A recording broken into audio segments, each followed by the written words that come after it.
I'm making a video. I thought I would do one of those slightly silly haul videos, but because I don't have much money and also I don't really need to buy new things, I'm doing a haul of just all the books I got when I went to the library for the first time in like a year, and it was really exciting. And I only went in to get one book, and I got so many books.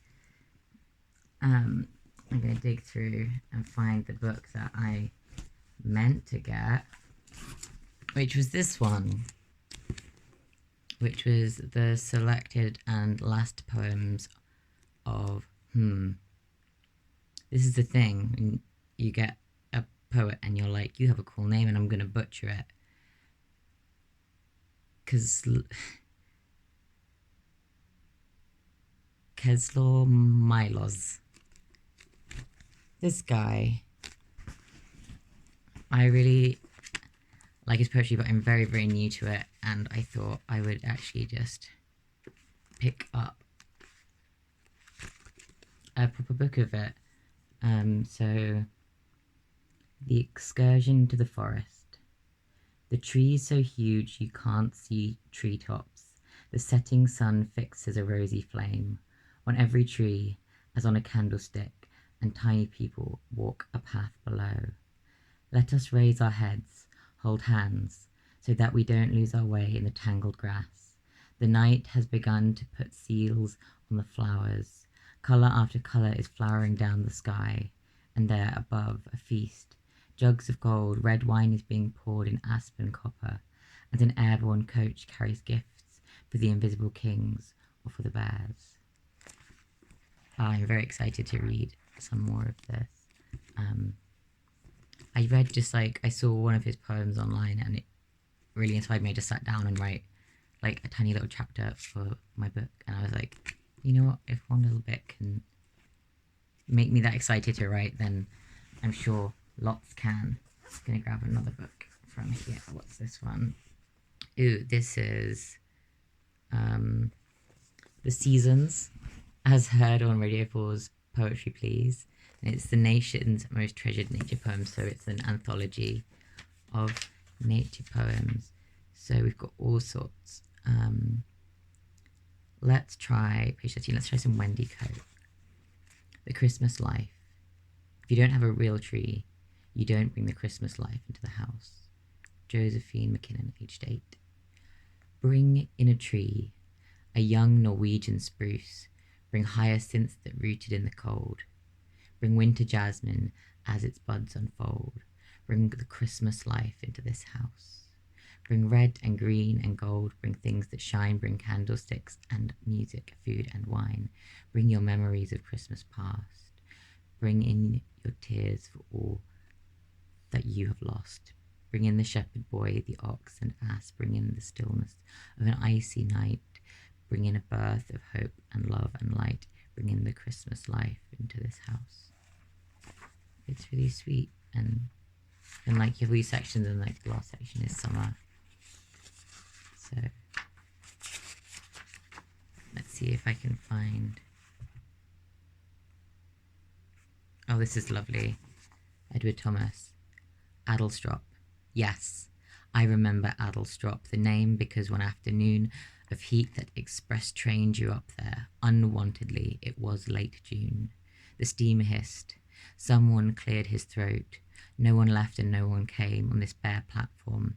What I saw was Addlestrop, only the name. And willows, willow herb and grass, a meadow sweet, and hayhocks dry, no whit less still and lonely fair than the high cloudlets in the sky. And for that minute a blackbird sang close by, and round him minister, farther and farther all the birds of Oxfordshire and Gloucestershire. Ah, cloudlets. I'm going to keep cloudlets as a word. What's next? I got the Faber Book of Beasts. Look at this absolute lad. And it's edited by Paul Muldoon, and I think that Muldoon's a really interesting writer, so I'm really curious to see how this is writing feeds into the shape of these. Oh, they've got the albatross, which I love because I was nearly called Albert Ross. And thank you, Mum, for not letting that happen. Look, there's so many. Okay. Let's try. Do we want Auden or Plath? Let's go with Plath because I like Ariel as a character a lot. And it's not a very long poem. Ariel. Stasis in darkness. Then the substanceless blue, pour of tour and distances. God's lioness. How one weak row, pivot of heels and knees, the furrow, splits and passes, sister to the brown arc, none of the neck I cannot catch. Not gonna quote that. Eye berries, cast dark hooks, black sweet, blood mouthful of shadows, something else hauls me through air. Thighs air flakes from my heels, white, Godiva iron peel, dead hands, dead stringent season, now I foam to wheat, a glitter of seas, the child's cry melts in the wall eye, and the arrow, the dew that flies suicidal at one with the drive into the red eye, the cauldron of morning. I feel like good poetry either makes me forget I have Tourette's or makes me into a cramping breakdancer. And I think that did that one. Let's see what else I have in here. I picked up Sigwain and the Green Knight because I'm hyped. No further comment needed there. And yeah, translated by Simon Armitage, so like, why would you not? Once the siege and assault of Troy had ceased, when the city a smoke heap of cinders and ash, the turncoat whose tongue had tricked his own men was tried for his treason, the truest crime on earth. Then noble Aeneas and his noble lords went conquering abroad, laying claim to the crowns of the wealthiest kingdoms of the Western world. Mighty Romulus quickly careered towards Rome and convinced a city in magnificent style, which from then until now has been known by his name. Titius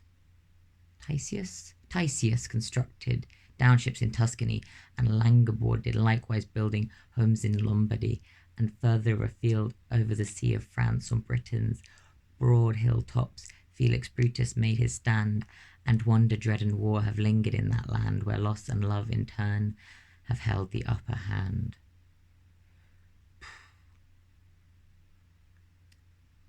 Things sure stay the same, huh? I'm hyped to look at this. And I also picked up a book called Science in Wonderland, the Scientific Fairy Tales of Victorian Britain. I honestly have no idea what it was about. I just picked it up. I don't know if it's a novel or... There's a list of illustrations, so I'm excited. What's the quote from the beginning? Here about the beach I wandered, nourished a youth sublime with the fairy tales of science and the long result of time. Tennyson. Am I going to steal that? Yes.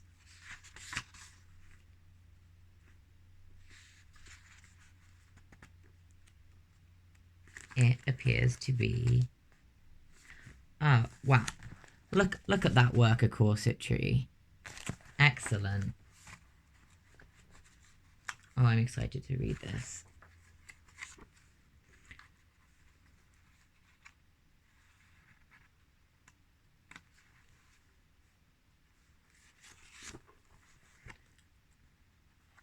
We discover a beetle larva in a dead tree.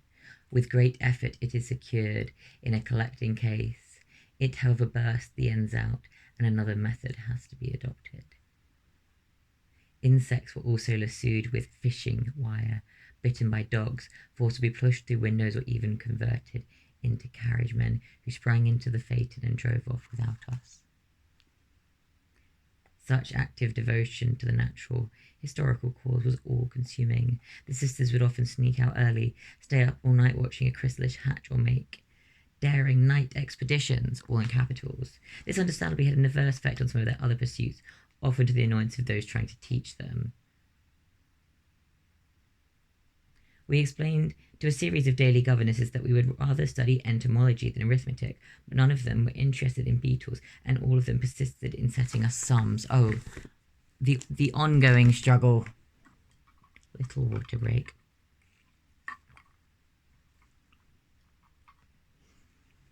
Also, I found a feather when I was on a really nice date, and I can't wait to turn this into a quill and write some slightly over-the-top letters with it. Then I got Christina Rossetti selected poems. We do not look at goblin books. Let's see.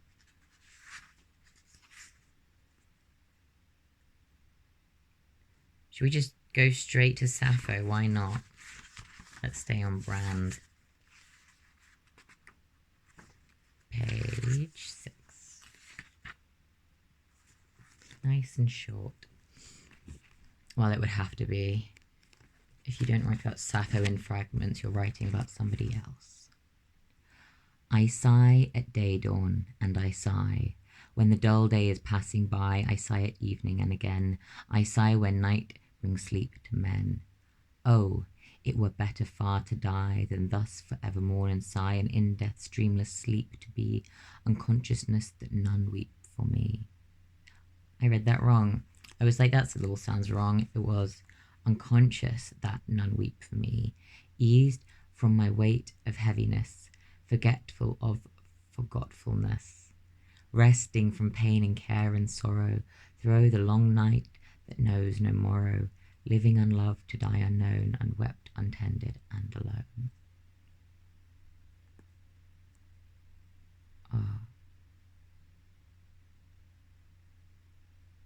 I really like how unwept, untended, and alone is the deeply comforting sort of decreation of the self here, which is it better to be gone or to be splintered? I don't think I'm in a position to say, really. Picked this one up because it's got dragons on it.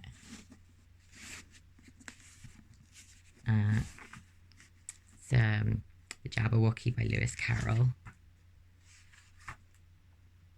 One of the best things I've ever read was a collection of poems of the Jabberwock, but all translated into different languages, and it was bizarre and wonderful. Phantasmagoria, a good word.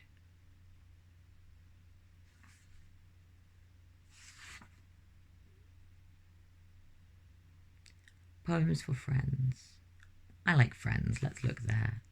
259.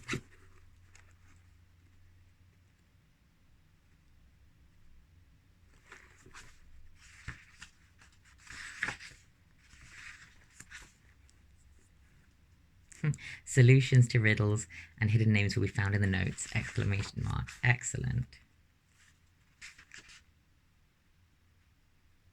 I have no idea what to do with this.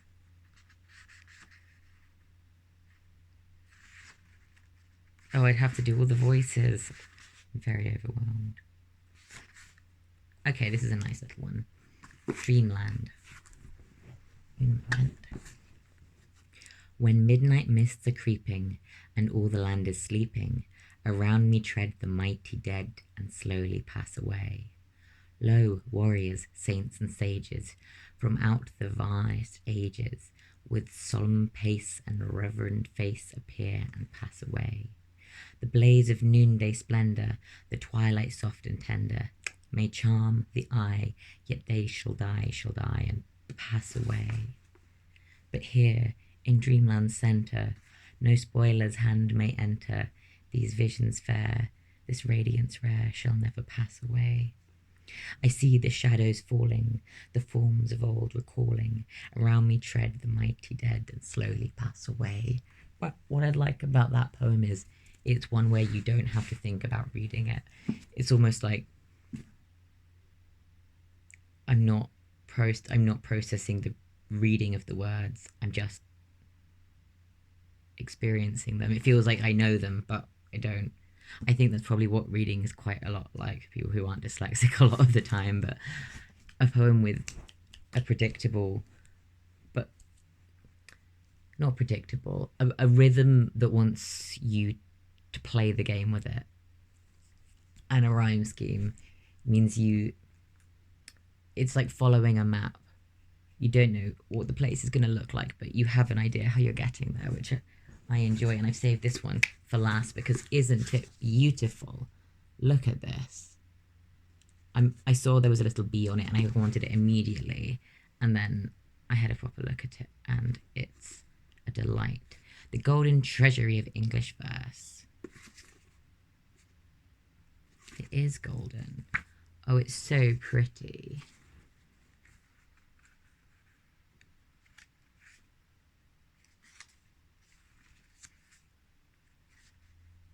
The forward by Caroline.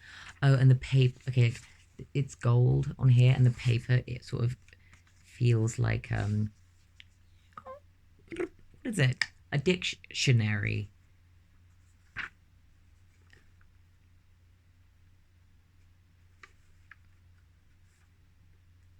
Oh, this looks nice. Oh, it's quite long. But why not? It's the last one. Phoebus, arise. Oh, I forgot it's called Summons to Love. Phoebus, arise and paint the sable skies with azure, white, and red. Rouse Memnon's mother from her Tithon's bed, that she may thy career with roses spread. The nightingales they come each where. The nightingales thy coming each where sing, make an eternal spring. Give life to this dark world with each lies dead. Spread forth thy golden hair. I don't think I have the beans to read all of it. I'm going to have to pick a short one because this is a fun one. Meow. My brain's trying to leave. Meow. It's called Colin. I deeply hope that it is about a caterpillar. Colin. Beauty sat bathing by a spring, where fairest shades did hide her. The winds blew calm, the birds did sing, the cool streams ran beside her. My wanton thoughts enticed mine eye to see what was forbidden, but better memory said fie, so vain desire was chidden. Hey nonny nonny oh, hey nonny nonny. Into a slumber then I fell, when fond imagination seemed to see, but could not tell, her future or her fashion. But even's babes in dreams do smile, and sometimes fall a-weeping. So I awaked, as wise this while as when I fell a-sleeping. Hey nonny nonny oh, hey nonny nonny. I feel like it almost feels like the sort of, it reminds me of, it almost feels like something you could kind of chant while you were Molly dancing. That's the kind of,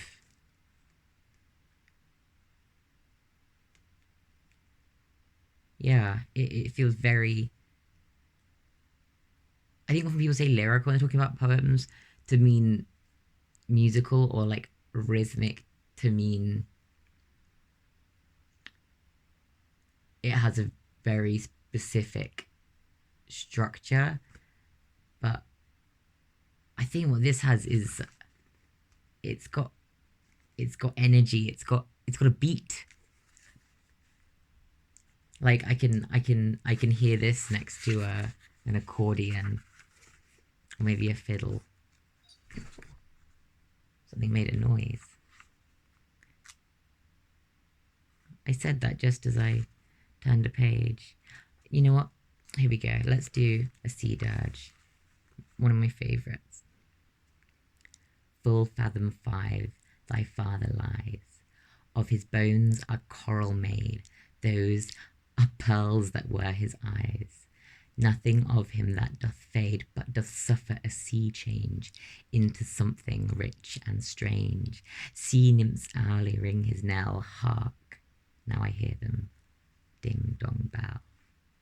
Which is, yeah, Ariel's little taunting dirge. Of course fictitious, but rather lovely. I think it's one of my go-to ones when I'm trying to emphasize the power of alliteration. Particularly, I mean, full fathoms 5, it's fricative, but it's also, I think, even though it's not S's, I would say it is susurrus adjacent. Like, full fathoms 5, thy father lies. You could almost hear it like the waves coming in and landing on the shore. And of his bones are coral made. You know, you could say his bones are made of coral, but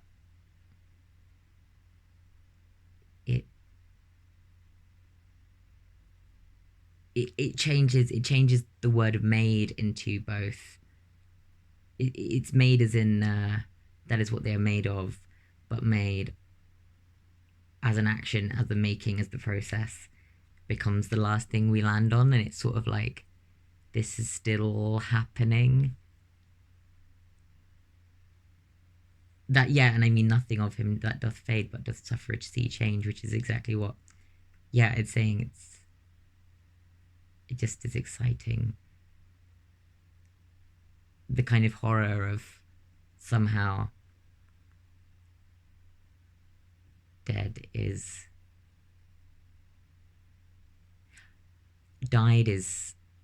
something you can put behind you, but dead is now. It's just different, rich and strange. It's lovely.